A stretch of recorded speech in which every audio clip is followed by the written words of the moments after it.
Welcome back to my YouTube channel world literature. आज जो topic हम लोग डिस्कस करने वाले हैं वो है आर्थर डेंटो की एस्थेटिक थ्योरी। इससे पहले जो है वो हम एस्थेटिक थ्योरी के 2 लेक्चर जो हैं वो ऑलरेडी डिस्कस कर चुके हैं। उनका लिंक जो है वो आपको डिस्क्रिप्शन में मिल जाएगा। आज जो है वो हम आर्थर डेंटो को भी डिस्कस करेंगे। इनकी एस्थेटिक थ्योरी क्या थी हम उसको भी डिस्कस करेंगे। एक्चुअली में इन्होंने एस्थेटिक थ्योरी में अपने डिफरेंट कॉन्सेप्ट्स दिए हैं, जिसमें इनके डिफरेंट टाइम्स पे डिफरेंट वर्क्स आए थे आर्ट और एस्थेटिक थ्योरी के हवाले से, जिसमें द एंड ऑफ आर्ट है, द आर्ट वर्ल्ड है, the transfiguration of the common place है। ये कुछ इनके वर्क्स थे। इनके जो कॉन्सेप्ट्स हैं वो आज के लेक्चर में हम डिस्कस करेंगे। अपना लेक्चर जो है वो हम लोग स्टार्ट करते हैं। फर्स्ट ऑफ ऑल अपने राइटर को डिस्कस करेंगे, आर्थर डेंटो को। इनकी बर्थ हुई थी जनवरी 1 1924 में।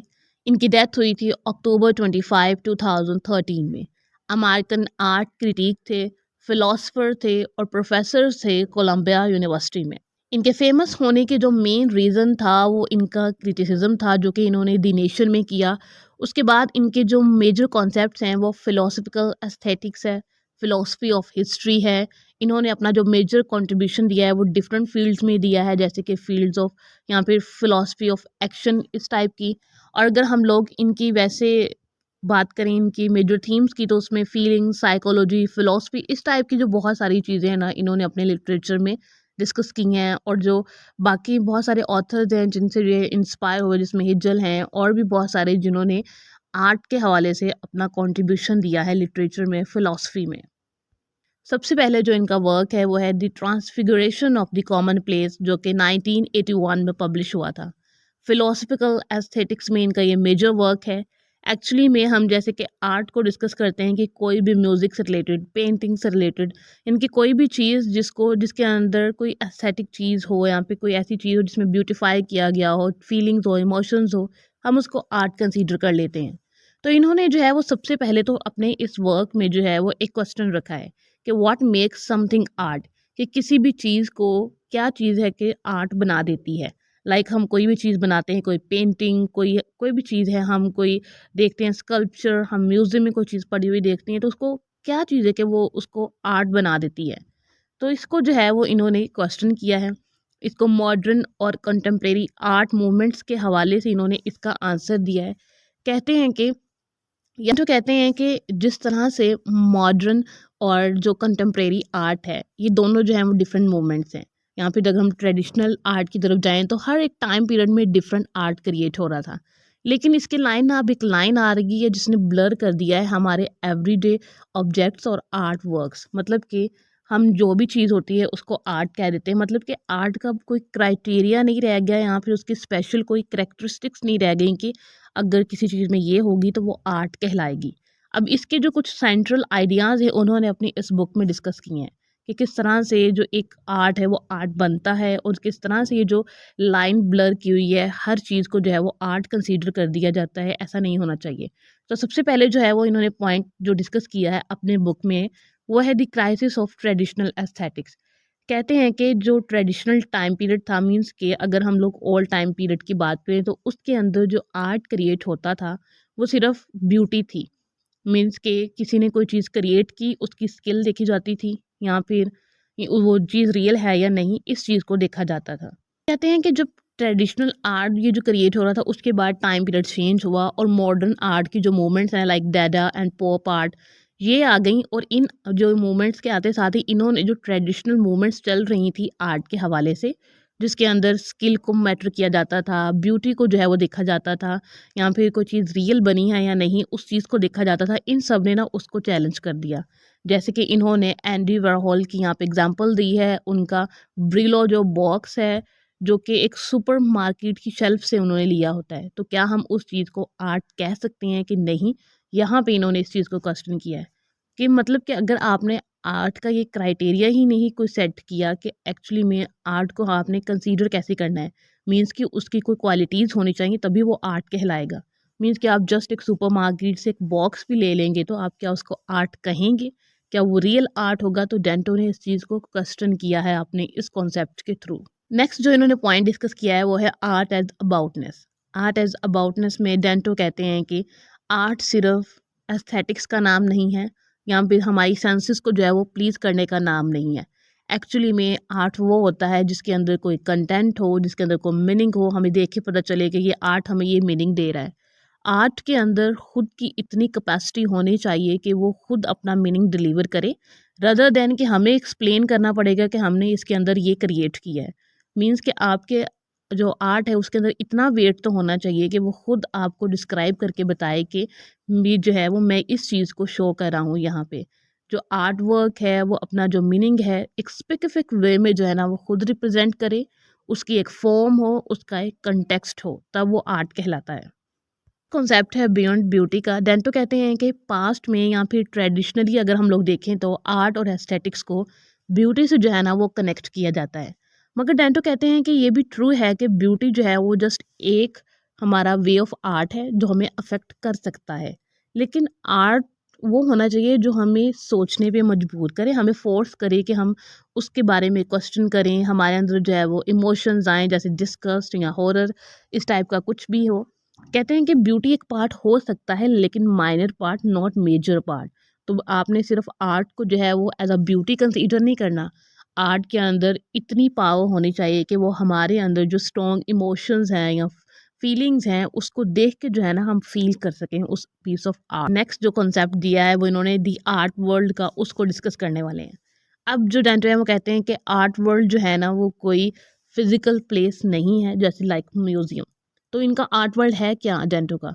डेंटो कहते हैं कि आर्ट वर्ल्ड ये है कि मतलब कि कोई भी आर्ट हमने बनाया है, हमने कोई आर्ट को देखा है, मीन्स कि जब एज अ रीडर या फिर एज अ विजिटर हम किसी भी पीस ऑफ आर्ट को देखते हैं, हम जब आर्ट को एक्सपीरियंस करते हैं तो हम जो है ना आर्ट को हमने देखा और हमें उसका कल्चरल कॉन्टेक्स्ट और उसकी शेप से पता चला कि ये इस जो हिस्ट्री है बिलोंग करता है या फिर ये इस कल्चर को यहाँ पे रिप्रेजेंट कर रहा है।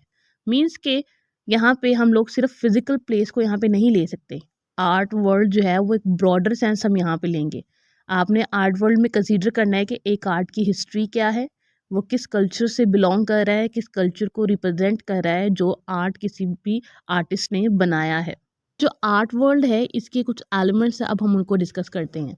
सबसे पहला जो एलिमेंट है वो है आर्ट हिस्ट्री, कि किसी भी आर्ट की जब कोई हिस्ट्री होती है और उसकी डेवलपमेंट को हम पढ़ते हैं या फिर हमें पता चलता है कि इस आर्ट की ये हिस्ट्री थी, इसने इस तरह से प्रोग्रेस की थी, इससे जो है वो हमें एक फ्रेमवर्क मिल जाता है जिससे हम इन न्यू जो वर्क्स हैं उनको इंटरप्रेट कर सकते हैं। उसके बाद है आर्ट थ्योरीज। आर्ट थ्योरीज के अंदर जो क्रिटिकल आइडियाज़ होते हैं और जो फिलोसफीज़ होती हैं आर्ट की, किसी ने राइटर ने की या फिर फिलोसफर ने किया हुआ है, तो उससे जो है हम लोग उस आर्ट का पर्पस और मीनिंग जो है वो अंडरस्टैंड कर सकते हैं। थर्ड जो पॉइंट है इसके अंदर वो है इंस्टीट्यूशंस का, जैसे गैलरीज, क्रिटिक्स एंड आर्टिस्ट, ये सभी जो हैं अपना रोल प्ले करते हैं जो हम लोग आर्ट जो है वो एंड पे फाइनल रिजल्ट जो हमें मिलता है, तो इनका जो रोल है वो भी बहुत ज़्यादा आर्ट में इंपॉर्टेंट है। तो हमने इंस्टीट्यूशंस को देखा, आर्ट हिस्ट्री को देखा, आर्ट थ्योरीज को देखा। मीन्स कि ये तीनों मिलके जो है ना वो आर्ट वर्ल्ड को बनाते हैं। मीन्स कि आर्ट वर्ल्ड में क्या आ जाता है, क्रिटिक्स, म्यूजियम, गैलरीज, और इसके अंदर जितने भी हमने किसी भी आर्ट की जो हिस्ट्री है उसका कल्चरल कॉन्टेक्स्ट क्या है, या फिर आर्ट की जो थ्योरीज हैं, क्या किन राइटर्स ने क्या लिखा है किसी भी आर्ट के हवाले से, ये सब जो है वो किसी भी आर्ट के लिए बहुत मैटर करता है। सिर्फ तो आर्ट वर्ल्ड में हम यही नहीं कह सकते कि एक प्लेस है वहाँ पे जो है वो एक कलेक्शन रखी गई है आर्ट की। आर्ट के बिहाइंड एक लॉन्ग हिस्ट्री होना बहुत ज़्यादा इंपॉर्टेंट है। उसके बाद दी आर्ट वर्ल्ड में नेक्स्ट जो कॉन्सेप्ट है वो है दी ट्रांसफॉर्मेशन टच का। कहते हैं कि आर्ट वर्ल्ड के अंदर इतनी पावर होती है कि वो किसी भी ऑर्डिनरी जो ऑब्जेक्ट होता है, कॉमन ऑब्जेक्ट यानी कि आम रेगुलर लाइफ में भी हमें नज़र आने वाला आर्ट, उसको जो है ना वो आर्ट में कन्वर्ट कर देता है, ट्रांसफॉर्म कर देता है। अब यहाँ पे एग्जांपल दी गई है मार्शल डच एम्प्स की। उसने यूरिनल जो डिस्प्ले किया था गैलरी में, अब उसका जो आर्ट वर्ल्ड है अगर हम उसका कॉन्टेक्स्ट देखें तो हमें पता चलता है उसकी आर्टिस्टिक जो सिग्निफिकेंस है वो क्या है, उन्होंने ये जो अपनी डिस्प्ले किया था इसको। यहाँ पे बियॉन्ड एस्थेटिक्स की बात की गई। कहते हैं कि ब्यूटी जो है वो आर्ट वर्ल्ड का पार्ट ज़रूर हो सकती है लेकिन उसका सोल क्राइटेरियन कभी भी नहीं हो सकता, कि अगर ब्यूटी होगी तो तभी कोई चीज़ जो है वो आर्ट कहलाएगी। आर्ट वर्ल्ड जो है वो हमें आर्ट को क्रिएट करने का जो चांस देता है। आर्ट वर्ल्ड के अंदर जो है वो हम लोग चैलेंज कर सकते हैं, ऐसी चीज़ें बना सकते हैं जो डिस्टर्बिंग हों, इवन चाहे वो अगली भी हों, लेकिन उसके अंदर कोई मीनिंग या फिर आर्टिस्टिक आइडिया होना बहुत ज़्यादा इंपॉर्टेंट होता है। तो ये था हमारा दी आर्ट वर्ल्ड का कॉन्सेप्ट। हमारा कॉन्सेप्ट है दी रोल ऑफ द आर्टिस्ट, कि आर्टिस्ट का क्या रोल है।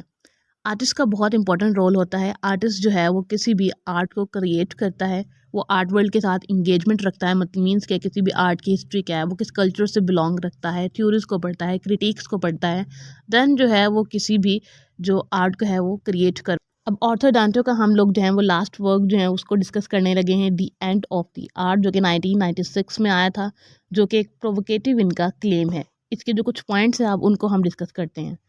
सबसे पहले है end of the historical narrative. Dento कहते हैं कि हिस्ट्री ऑफ जो आर्ट है वो ट्रेडिशनली जो है उसको देखा जाता था कि प्रोग्रेशन ऑफ स्टाइल्स था, मतलब कि किस तरह से अगर ट्रेडिशनली आर्ट को देखें हम लोग, यहाँ पे जो ट्रेडिशनल आर्ट है उसके अंदर जो है वो हिस्ट्री को लेकर चला जाता था, जिसमें रेनेसांस हो गया, इम्प्रेशनिज्म हो गया, इन सब चीज़ों को जो है ना वो देखा जाता था। लेकिन अब जो है इसमें टर्निंग पॉइंट आ चुका है। कहते हैं कि जो मॉडर्न आर्ट है जिसके अंदर पॉप आर्ट्स आ चुकी हैं, इस टाइप की जो मूवमेंट्स आ चुकी हैं, इनकी वजह से जो है ना वो आर्ट जो है वो अब डिफरेंट हो गया है। अब जो आर्ट का जो फ्यूचर है इसको हम डिसाइड नहीं कर सकते कि आर्ट का फ्यूचर क्या होगा, क्योंकि अब जो है वो ना ही तो कोई ट्रेडिशनल चीज़ को फॉलो किया जाता है, ना ही हिस्ट्री को फॉलो किया जाता है। अब एक मॉडर्न इरा है और मॉडर्न इरा में डिफरेंट टाइप का जो आर्ट है वो डेवलप हो रहा है। पोस्ट हिस्टोरिकल आर्ट ये कॉन्सेप्ट इन्होंने दिया है। कहते हैं कि जो जैसे मूवमेंट्स आई ना पॉप आर्ट, इसमें जो है वो आर्ट जो है वो सेल्फ अवेयर है, मीन्स कि इसकी अपनी खुद की एक हिस्ट्री है। आर्ट जो है वो पास्ट स्टाइल से इतना ज़्यादा वो इनकॉर्पोरेटेड होते हैं, चैलेंज करते हैं जो आर्ट की डेफिनेशंस थी ट्रेडिशनल टाइम पे। उसके बाद डेंटो कहते हैं कि अब जो है ना वो आर्ट का एंड हो चुका है। आर्ट का एंड इस तरह से हुआ है, ट्रेडिशनल सेंस में हुआ है, क्योंकि अब जो आर्ट है वो पोस्ट हिस्टोरिकल फेज में एंटर हो चुका है। मींस कि अब यहाँ पे कोई सिंगल स्टाइल नहीं है डोमिनेंट, यहाँ पे मल्टीपलिसिटी ऑफ आर्टिस्टिक एक्सप्रेशन है। मींस के जिस आर्टिस्ट का जो यहाँ पे दिल करता है, जो उसकी चॉइस है, वो अपने आइडियाज़ के अकॉर्डिंग जो है वो यहाँ पे आर्ट को अब क्रिएट कर रहा है। यहाँ पे ट्रेडिशनल जो भी लॉज थे, जो भी सर्कमस्टांसिस थे, उनको नहीं देखा जाता है। आर्ट को जो है वो अब एक मॉडर्न वे में क्रिएट किया जाता है। डेंटो का ये जो कॉन्सेप्ट था एंड ऑफ द आर्ट, इसका पर्पस ये नहीं था कि आर्ट जो है वो एंड हो चुका है, यहाँ पे उसकी डेथ हो चुकी है। यहाँ पे इनका ये पर्पस था कि ट्रेडिशनल वैल्यूज़ जो हैं वो आर्ट को लेकर अब उनको फॉलो नहीं किया जाता है। आर्ट जो है वो अपने पोस्ट हिस्टोरिकल फेज़ में एंटर हो चुका है, जहाँ पे जो है वो वैरायटी बहुत ज़्यादा है, कोई एक स्टाइल जो है वो डोमिनेंट अब नहीं है। तो इन्होंने आर्ट के कुछ क्राइटेरियाज़ बताए हैं जिनको हमने ऑलरेडी डिस्कस कर लिया है। आई होप कि आपको ये लेक्चर जो है वो समझ आया होगा। वीडियो को लाइक और शेयर और चैनल को ज़रूर सब्सक्राइब कीजिएगा। Thanks for watching my channel.